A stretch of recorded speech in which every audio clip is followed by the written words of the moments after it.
Good evening, everyone. Like always, I'd like to thank you guys for stopping by and listening to my aha moment. Uh, this has been a good week, or a fun week for me with the lesson. Um, I don't know if Story did a good job explaining postmodernism or if I did a better job listening, because I've dealt with postmodernism in the past and always seem to come away from it kind of like, yeah, you people are making this way too difficult. However, I think this week, I think I just did a better job paying attention than I have in the past, which is, I don't know, it's cool. It's cool to be able to get beyond something that was kind of holding you back in a way. Because I think often I refuse to, when folks would talk about postmodernism, I would just be like, well, whatever, new topic because this is just for the birds. As far as the movie The Hurricane goes, I personally don't remember the movie, although I know that I must have seen it at some point in the past because there were scenes that were happening in the movie that I was like, oh, yeah, I know what happened. Oh, yeah, they're going to get the white car, he's going to get pulled over. Yeah, I know that. But truthfully, I don't remember the story. Uh, it's an unfortunate story, though. And unfortunately, it's a story that seems to happen way too many times in our society. I think what bothers me is that there's still a concern in our society in regards to racism and prejudice. It's still something that we have to deal with. On top of that, there's the question of how do you, move beyond it when you're the person that it's happening to. When it's not that it's predominantly, the minorities who this is happening to. Well, it is predominantly the minorities that it's happening to, but not that it only happens to minorities. It does happen too often in our society, and it's how do you move past it? I think that's something that's hard to come to terms with at times. A couple of months ago, I would say, I watched a movie called Fruitvale Station,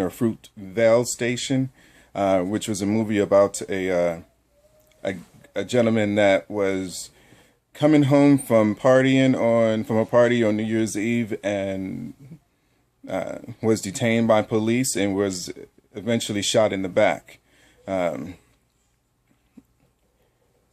He died, and there was this whole scandal about the guy who said that he was pulling for his taser and didn't mean to pull his gun. However, the guy was laying on the ground. He was in handcuffs. And there was a cop with a knee in on the back of his neck. So there was no need for you to pull a gun or a taser because the guy obviously wasn't going anywhere. But, the only reason that the story happened, or a lot of these stories, like the one with the hurricane, is about skin color. And to me, at some point, we have to stop beating ourselves up over race. At some point, we have to move beyond. Not sure how, but we have to. A friend of mine told me a story that his girlfriend had just bought this brand new RV, and they were out fishing one day, and a guy accused them of stealing the RV. A white guy accused them of stealing the RV, and the cops came and they went to go leave, and the cops came and surrounded them and pulled them out of the RV at gunpoint. It was him, his girlfriend, their kids, the grandmother, and a neighbor kid. Well, they got out the RV, the adults did. They put them all in handcuffs, and then at gunpoint, they pulled the kids out of the RV.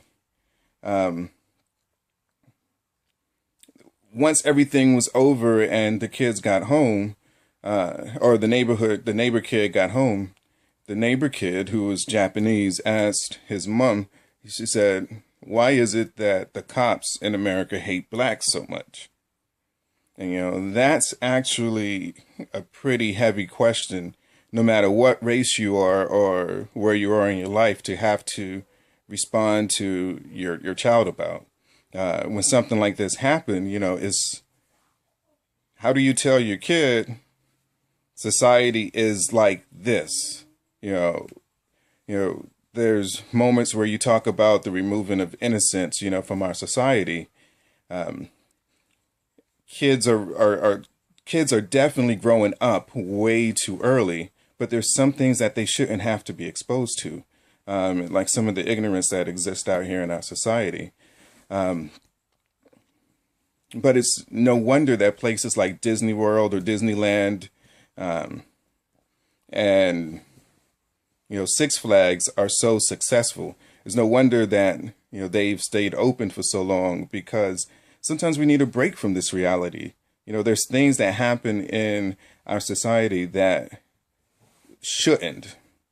And I know folks say you shouldn't say shouldn't, because people should be stand up, people should be honest, whatever, but people are not. But when you get places like Disney World, or when you go to places like Disney World, and there's that alternate sense of reality that you experience when you get there and you hear "It's a Small World," and you see Mickey Mouse and Minnie Mouse and Cinderella or whomever, and you remember a time period in your life where things weren't so complicated by the reality of being an adult.